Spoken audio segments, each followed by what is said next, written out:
Let's go! Let's go camping! Yoo-hoo! Hello team, and welcome back to another video. I'm back out in the woods, back out solo. I've been very busy at work recently, putting in the overtime, trying to get a bit of money in for the house and Catherine and our life, and you know how it is. I really needed to just come out on my own, come for a little woodland solo camp, do a bit of bushcraft, mate, have a fire, cook some good food, sling a tarp up, usual stuff, really. If you've been watching the channel for a while, you know what sort of stuff I get up to. Let's flip and have it. I'm in a nice little mixed woodland in Suffolk, and as you can see, there is so much dead wood absolutely everywhere. So there's a nice little spot here, a nice cleared bit. Be able to have a nice fire in the middle there, which I'll get on later on this evening. I've literally just got to the spot. I'm going to get my tarp out, knock a little tarp setup up. Weather couldn't be better. It's absolutely gorgeous today. Not a cloud in the sky.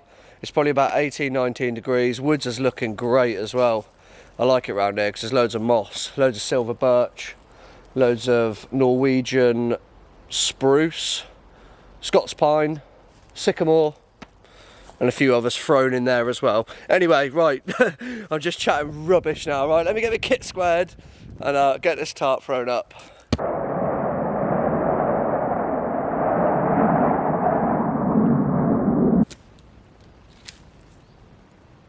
That'll do nicely.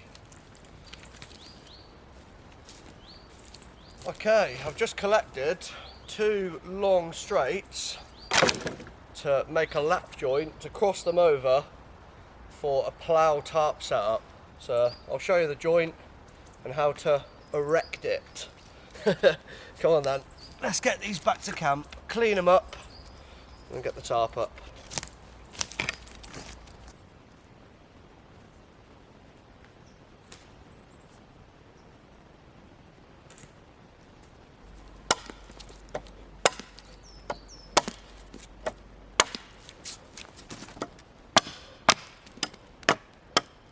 Beavercraft hatchet, really nice little axe. Just cleaning up these bits of wood, getting rid of the sharp bits. I'll then cut them to the length that I want them, cross them over, cut the lap joint in, and it should be sweet. One of the good things about a plough point tarp setup is I'm pretty much just going to guess on the lengths for these, and it's either going to be higher and narrower or lower and longer and wider. So I roughly know how high I like to have my plough point anyway. So yeah, I'm just going to cut these, and whatever we're left with is how it'll be set up. So they don't need to be this long, but they've got to be high enough so you can sit up in your tarp setup. Obviously, don't want your head in the roof.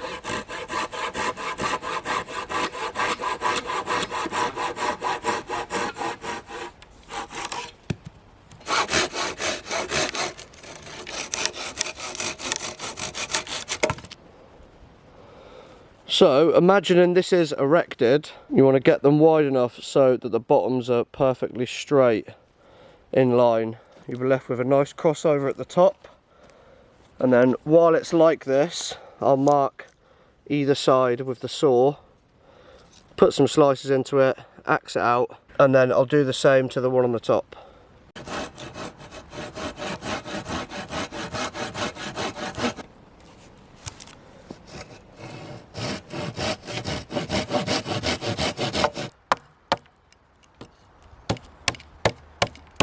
Notches are cut, I've crossed them over, I've then got a toggle, found my back corner, I'm going to peg that in first, then lift the bipole up and then peg that out to keep it tensioned. So yeah, pegging in the back first. So you can see here, with my poles crossed over, this is going to be the top of the tarp, the peak. There's my toggle. And I've also got a piece of bank line. I'm going to put my looped bank line through here, put the toggle on, somewhere in the middle. So that is the top peak done, and then I'll get another peg, lift this all up and you'll see it all come to life.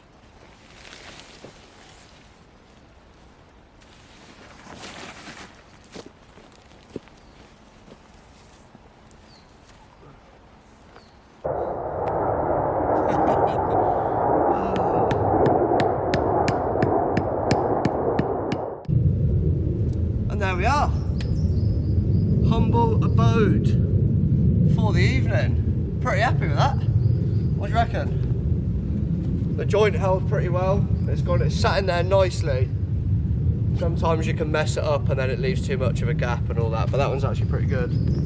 Kit's all in. I'm going to leave all my sleeping bag and stuff in my bag until later because I need the pelt for when I'm doing the fire and all that sort of stuff and for chilling this evening, so pointless getting all my sleeping kit out yet. Everything's kind of tidy, looking good.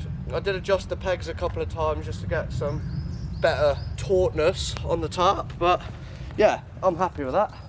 And this one's been done with a DD Hammocks tarp, 3 by 3 meters in size, and then I've got a stake in the back over there with a toggle and a bit of cordage going out to the back just to give it some lift at the back. Well, that's nice and taut, just how we like the tarps. Fire pit around here, so I've got my guy line coming down to keep the tension there. That's away from the fire, so that's not going to burn through or anything. I was cautious of that when I was setting it up. As far as firewood goes for this evening, I don't exactly have very far to go. It's literally a tree graveyard round here. There is an abundance of it, there's so much, so I think I'm just going to process the wood as I go.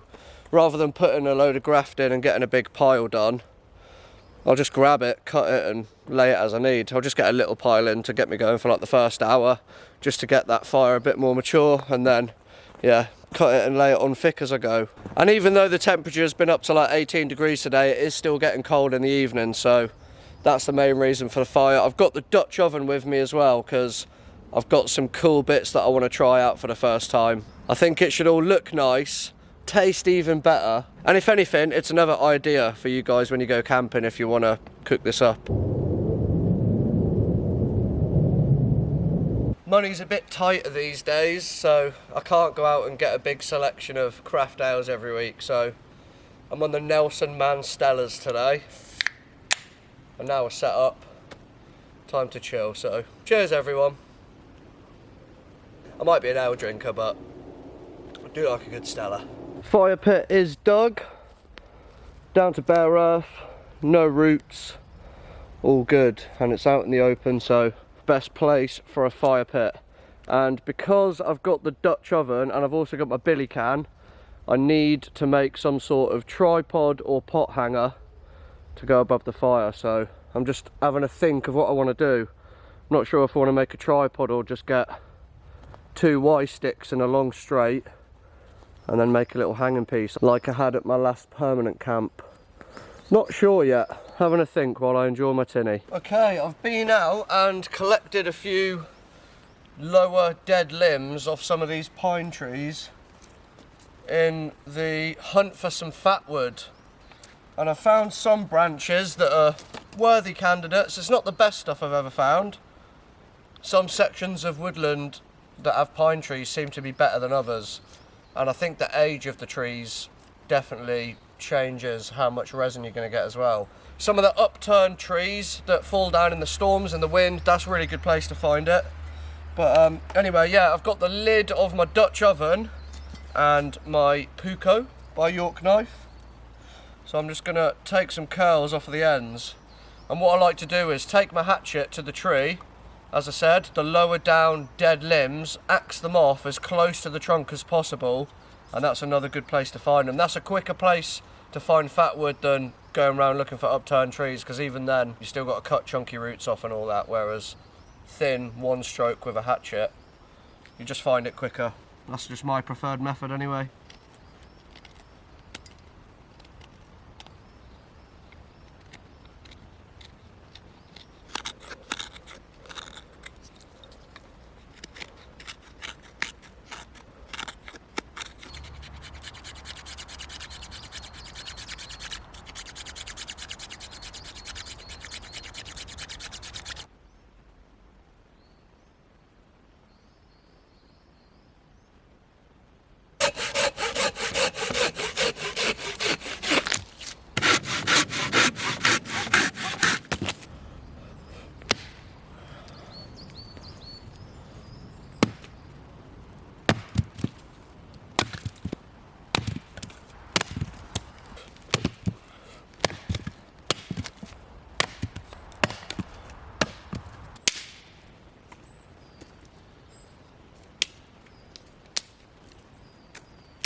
so peaceful out here. It's so quiet, other than the birds. It's super still as well today. No breeze at all. The tops of the trees aren't swaying, not even moving in the slightest. Proper still. A nice time of day. Probably got about an hour or two's worth of sunlight left.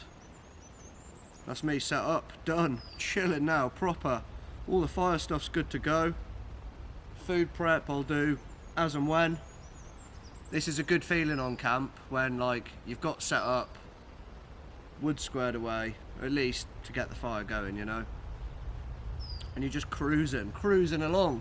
And then you've got time to just sit back, take it all in, de-stress, unwind. Flipping love it, mate.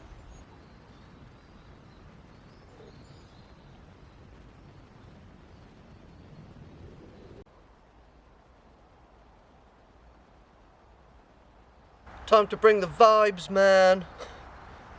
Putting a couple incense sticks on. I always like to take someone to go camping. Just sets the tone, you know. It doesn't, but it's just nice to have a good little smell going through camp. You can be a proper little hippie then, eh? Nah, we like to burn them at home. Catherine and I as well. There's normally an incense stick going. If anyone's going to the Bushcraft show this year, I'll see you there. I'm going down with Catherine and a few mates, and I don't think we're going to camp in the sloppy woods this time. I think we're going to stick to the field, and I'm going to take my new bell tent that I've got, which I'll have a video coming out of in the next however many videos, I'm not sure, but yeah, we've got a big canvas bell tent and it's some bit of kit, so we're just going to park the car and throw that up next to it. Gives Catherine a bit of home comforts as well. It is a festival, we'll be there for like 4 days, so nice to have like a proper hub, and no doubt a few friends will end up coming back for a couple of drinks or something, so be a nice little vibey tent there as well. But if you do see us walking about whatever, please come say hello if you watch the channel and stuff. Be nice to meet you and have a beer and all of that sort of good stuff. Talk bushcraft and knives and camping, and it's a great weekend. If you haven't been before, I really do recommend the Bushcraft show. I'm pretty sure I've got a discount code that's still running as well. If you haven't got tickets, EAB 15 or EAB 20, I can't remember which one it is. I'll put it on the screen though, and it'll either give you 15% off or 20%. I can't remember off the top of my head, but yeah, I'll see you down there. It's a good do. Kit that doesn't mess about. Got the 14cm billy can, the Petromax wrought iron skillet, the fuel hand paraffin lantern, the what sort of coffee thing is that again? I forgot. Is it a French press? No, it's a mocha pot, that's what it is, from my mate Gareth that he got from a house clearance, and I love it. Petromax FT3 cast iron Dutch oven. Don't know what brand that is, but a stainless steel 750ml cup or pot, whatever you want to use it for. Silky Big Boy Outback, had a fresh blade on about, I don't know, 8-9 months ago now, and it's still ripping strong. Jumbo ferrocerium rod from Amazon, the York knife. East Anglian Bushcraft collaboration Puko. Absolutely love that knife. He does have a couple of bear cubs for sale still that we've done a little collab on, and Bushcraft tools, cooking good in the woods chopping board. Just thought I'd show you. Like I say, kit built to last. Yes, it's a bit weighty, it's a bit much, it's a bit heavy, some of it's expensive, but I've built my kit up over the years. You know, you don't need all this stuff. You'd get away, you get away with just the pan, or just the billy can, or just the small pot, or just, you get what I'm saying. It's just, I don't know. When the distance isn't that far from the car, you don't mind a little bit of an extra heavy pack, eh? But this spot, I'm in love with this spot.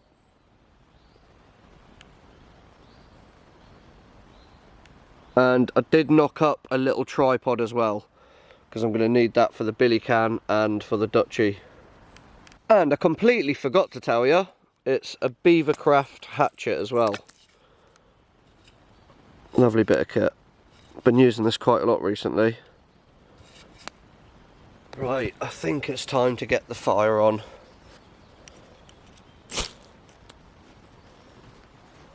First strike, look at that. That's how good fat wood is. And it sounds weird every time I say that word, but there you go.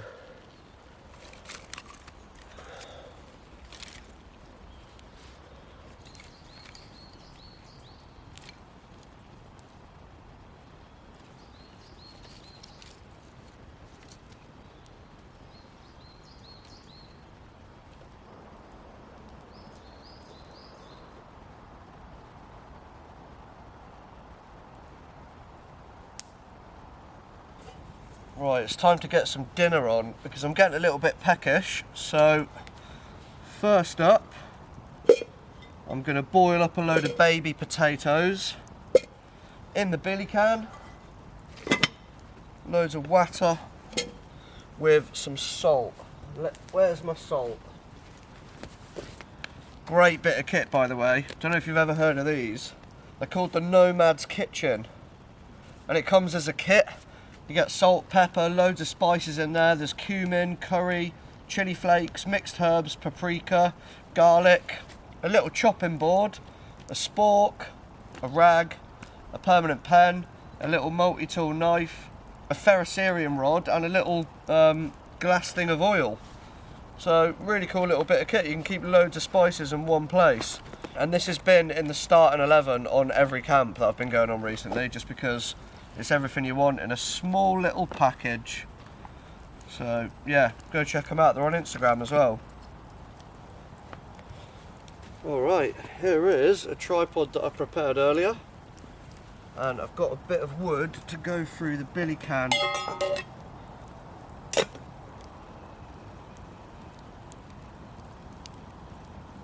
I'm going to boil these potatoes up for 15-20 minutes till they're nice and soft, while at the same time praying that that bit of paracord holds on and doesn't melt and it all goes everywhere into the fire.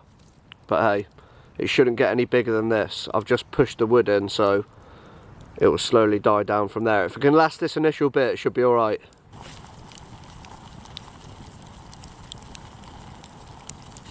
While I wait for the potatoes to finish boiling, I'm just going to prep the duchy with a little bit of extra virgin olive oil. I've got some baking paper in there.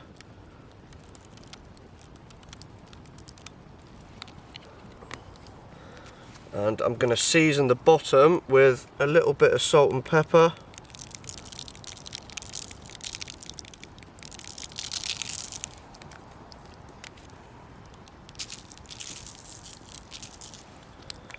Some paprika.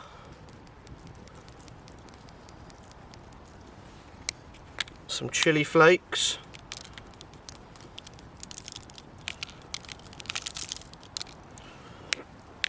And some grated mature cheddar. And I'm going to squash them flat, probably with this tin of black beans. If you haven't guessed already, I'm doing smash potatoes with bacon lardons, obviously all the seasoning that I mentioned, cheese, the black beans and spring onion.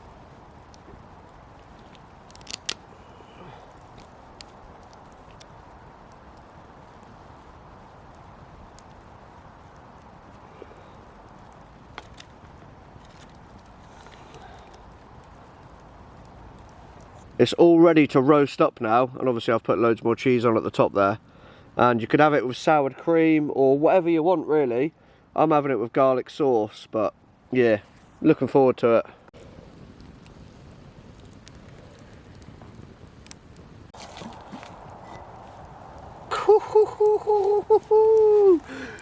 Oh, look at that cheese, man. Yes, mate. Right, I'm going to put some of these beans on there. These black beans.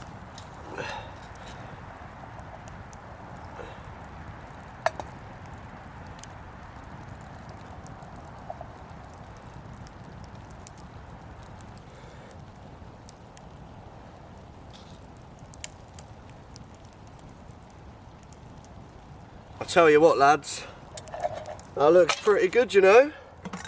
I'm taking it. I'm taking it. Look at it, mate. That spring onion just brings it out a bit, doesn't it? Stops it looking like such a beige dinner.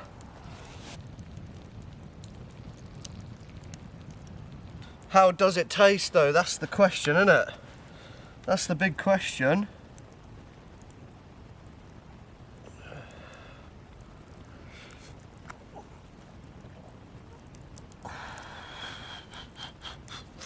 How does it taste? That is absolutely delightful. Not too shabby at all. I've needed this, you know. Time out in the woods. And cooking good in the woods as well. Wow. Proper camp meal that, lads. Honestly, I recommend it. Give that one a go. And another positive to this dish, other than the food tasting banging, is this. With the baking paper, you can literally just lift it out like that.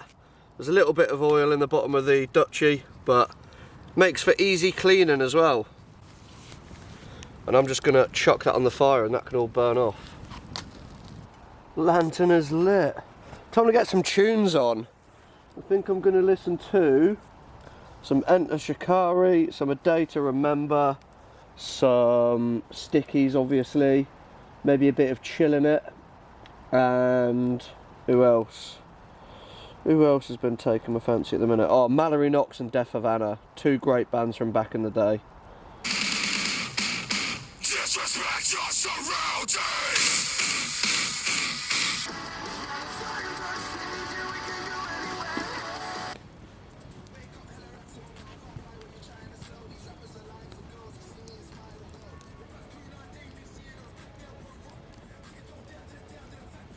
Oh, that's a nice size fire now. I've only got two big logs, well, they're kind of more half trees than anything. I got two big half trees left. Stelsky number 5. I bought a box of 10 just because they were cheap in Aldi. Oh, as well, with that food, I know I'd done it as like one big potato patty. How they're normally done, or how they should be done, is individually, so each potato gets squashed with a gap between the next one. If you're doing it in an oven, I didn't have the space, so I just done it as one big one in the Dutch oven. So yeah, if you're doing it at home, space them out and then crisp them up real nice. But it was still good. It was really good like that. I just think when I go home and do them with Catherine, I'll do them proper and they'll be probably better in the oven, but it still worked. Give it a go. I've been proper lazy man firing it as well. Just stacked like 3 going that way and then 3 diagonal, and then just feeding them in when they burn through the middle. They're now at a good size where they'll just lie there properly. And the fire's gone wider, but not as wide as the fire pit. I always make a fire pit a lot wider than I plan on having the fire anyway, but yeah, it's kicking off some nice heat. It's mostly pine on there, so you do get a lot of heat off it. It does burn fairly quick, but as I said, there's plenty of it, so if I need to go and get more, I'll grab more.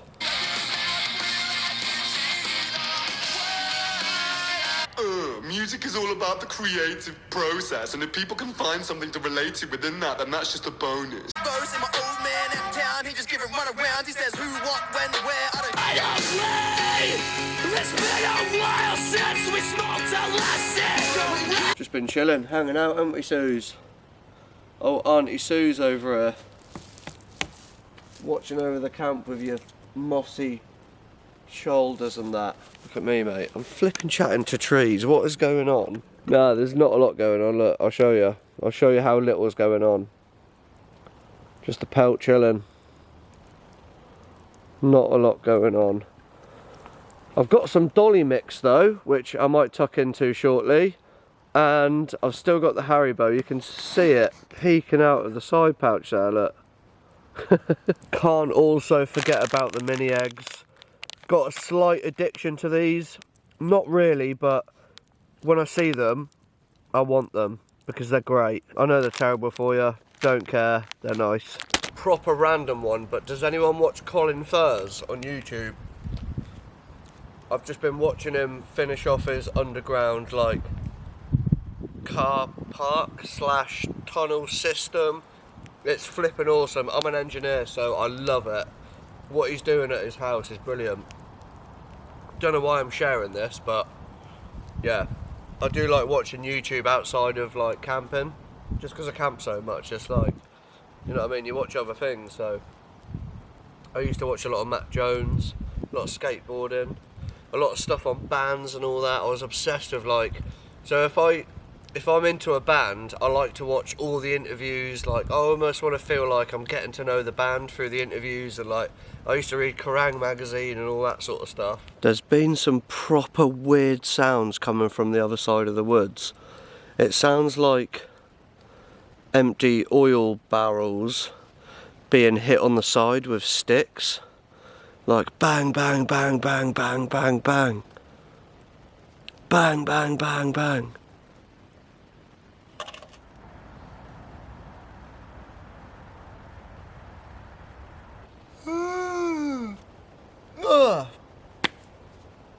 Morning troops, how are we? Pretty good sleep actually. Oh, I had a lie-in. It's gone flipping 9 o'clock, mate. That's a pretty late lie-in for me. But yeah, that was a good kip. Bit of an achy back this morning. I move around quite a lot in my sleep. I kept waking up off of the pelt. And I don't know if you've ever had it, right, but sometimes, do you ever dream and then in your dream you're like suffocating, but it turns out it's not actually in your dream, it's in real life? I'd done that like 3 times last night. I kept rolling myself around and I think I must have just wrapped myself up. I was dreaming about something, I can't even remember what it was now, but I was like struggling for breath and I was breathing like really heavy and it felt like my windpipe was getting squeezed and I couldn't get the air in. And I was trying to sort it out in my dream, and then it turned out I had to wake up to realise that it was not in the dream, it was in real life. Yeah, that's good. Just die in the woods, mate. Imagine that. Someone just comes and find me. Oh, how'd he die? Don't know, mate. Just wrapped himself up. Anyway, I fancy a coffee and a bit of scran. I got some sausage and egg, and yeah, coffee for sure. So I'm going to get this fire on, have a number one, and start this beautiful day. And it's another nice day for weather as well. Looking out there, it's a little bit overcasty, but it's still windless, and yeah, I'm here for it.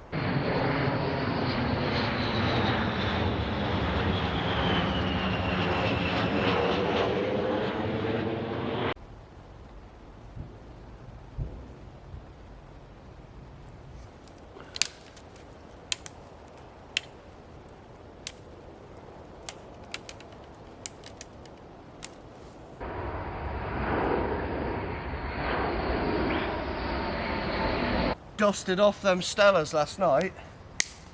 Box of 10. To be fair, I started what, 1 o'clock-ish I think, through till about 11, so I mean I could have drank more. Glad I didn't bring more, but that was just the right amount for a nice little bit of a head wobble while chilling and watching that fire last night. I don't really drink that much in the week these days. I used to, not anymore. I do get comments like, oh, you're a bloody alky, pack the drink in. It's like, mate, this is my weekend, this is my time out. Let me have a flipping beer, man. You know what I mean? Graft hard enough for it, so. Oh, mate, come on, give me a break, man. Give me a break, mate. They're normally busy. You do normally get a few a day, but the odd weeks it's constant, and obviously I've picked the day to go camping that it's constant. Don't know what they're doing, but there's 2 American air bases over there. One of them I think they were shutting down, but I don't think it ever got shut down, maybe for flights. But yeah, there's a big group of like plane spotters enthusiasts over there as well, that they're always there with their cameras. I follow a couple of them on Instagram that I've just met through this community and stuff, and they do get some flipping nice photos, fair play.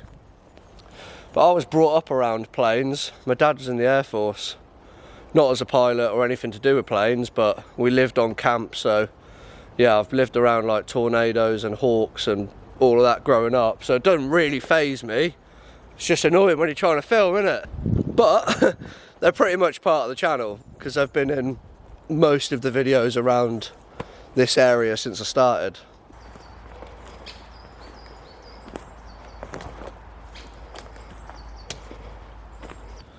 Time for some Tezzy's Colombian. I do like these mocha pots. I know you look a bit pretentious and, I don't know, a bit hipster or even a bit posh with one of these, but they make good coffee, it's undeniable. And it's a nice little bit of kit. I like it, so.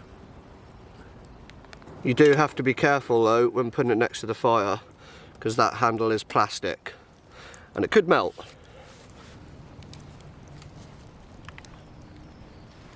Any of you that come out and wild camp, do you ever feel like you've got them spots where they just feel like good spots? Like you feel secure, you feel chill, at ease, and then you've got them spots that feel a bit like, I don't know, a bit on the fence, a bit like you don't fully feel settled or whatever. Well, this spot is one of them spots that feels good and settling and great. Although there is that road and it's that close you can see flipping car headlights of an evening. Not close enough that, you know, they'd probably spot you. And with the tarp there blocking the fire, it's fine. But yeah, I don't have any weird feelings about this spot. If you don't come camping, you might not know what I'm saying, but yeah, I think that's definitely a thing. You feel better at some spots more than others. It's different when you go like stealth camping or doing these naughty oddball ones, because you're on edge anyway, because it's that sort of camp. I just mean for the woodland spots, even some woodland spots feel a lot nicer than others. But another thing I found on this journey of going wild camping, I used to walk like 4 or 5 kilometres into the woods away from as much things as I can. And then after about a year, I realised you don't need to.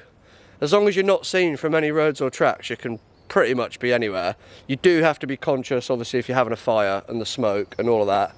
I've made that mistake before, where I've been camping on a riverbank and the smoke has just blown into like a marina that has loads of boats. And obviously the staff have come over and said, mate, your smoke is literally blowing across the whole marina.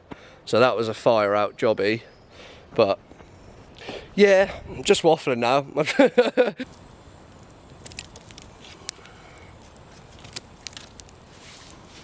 Here she comes.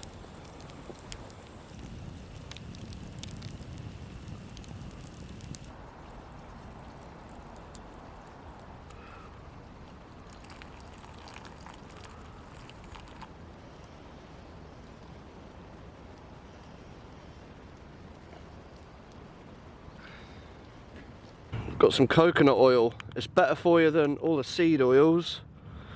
Does make your food slightly taste like coconut, but it's alright. Another good thing about it is if it explodes in your bag, liquid isn't going everywhere. Quite pricey, but one little tub will last you ages.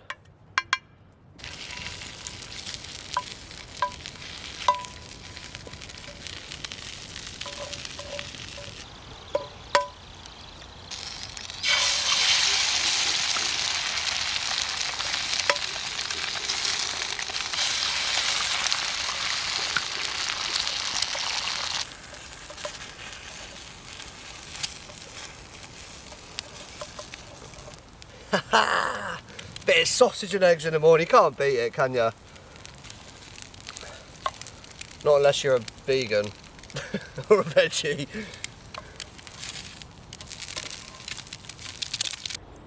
Simple, quick, easy, British standard, isn't it? Oh, actually, cheese, cheese. Got a bit of cheese in there. And then while there's still a bit of heat left in the fire, I've just put some water in there. I'm going to let that heat up. I'll give that a scrape off and then heat the pan again dry. And then once it's hot, I'm going to add some more coconut oil just to re-season it for next time. That'll stop it going rusty as well. And with a dry hot pan, it will just let that oil soak into the metal a bit more. It's called re-seasoning. It does baffle me, you know, why you can't legally wild camp in England. Like, I get it, as in, like, if everyone done it, the place would be a tip. And, you know, I could imagine how horrendous nature would look if everyone was doing it, but the people that are into it are doing it anyway.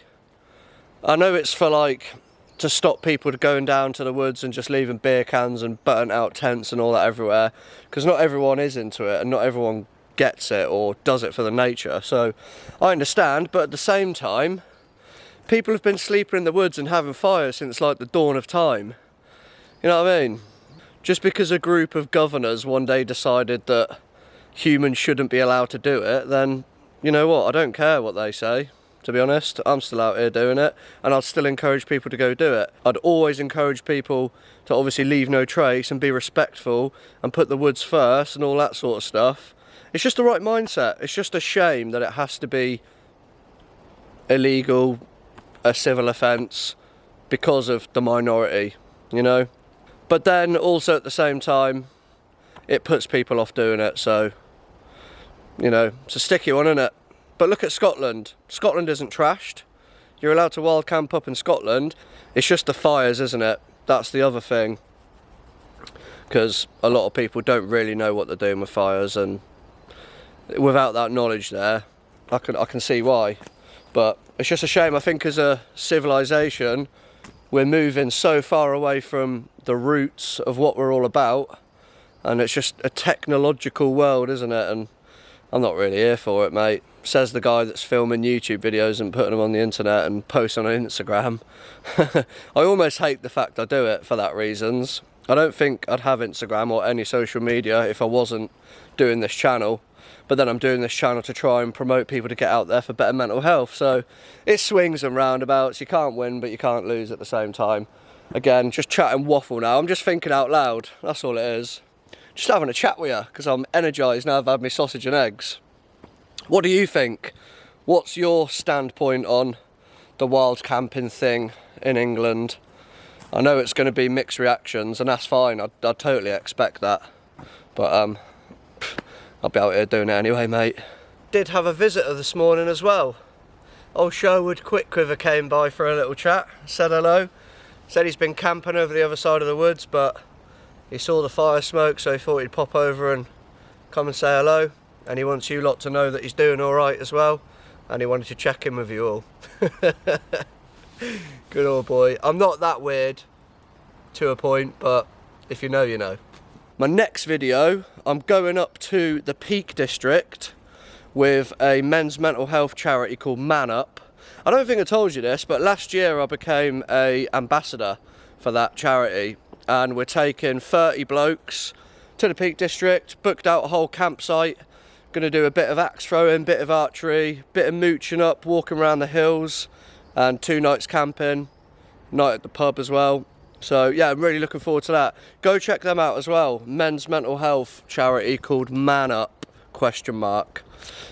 Yeah, run by a bloke called Dan, really nice guy, and I feel a bit honoured to be an ambassador for that charity because I'm all about mental health. A lot of you will know that. So yeah, it's the first thing I've become like an official ambassador on, and what better than something that actually means something, you know. There's loads of kit sponsors and all that out there, but this is something I'm kind of like proud to be part of, you know. I went to a charity football match with them as well, and I got to meet Danny Dyer, Stephen Graham, the guy that played Sean out This Is England. There was loads of celebrities I didn't know there, like Love Island type folk and all of that. But yeah, that was another thing that Man Up hosted, that charity football match. So they're doing good bits, doing good bits.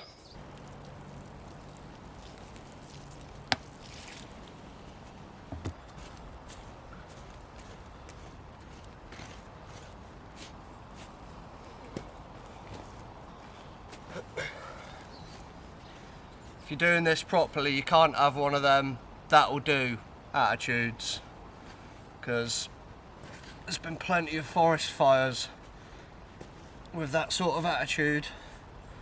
And this is a resinous forest. Pine trees are very resinous.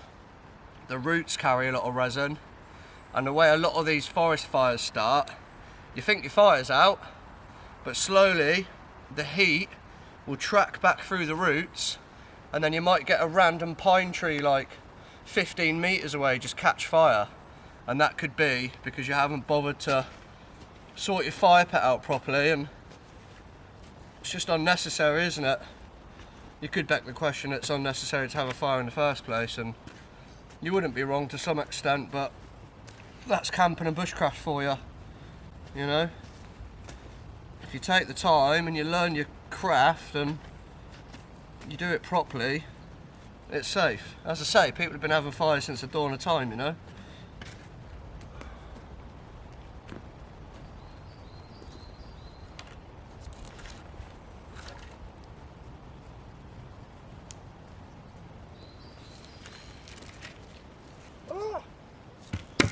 Getting all tangled.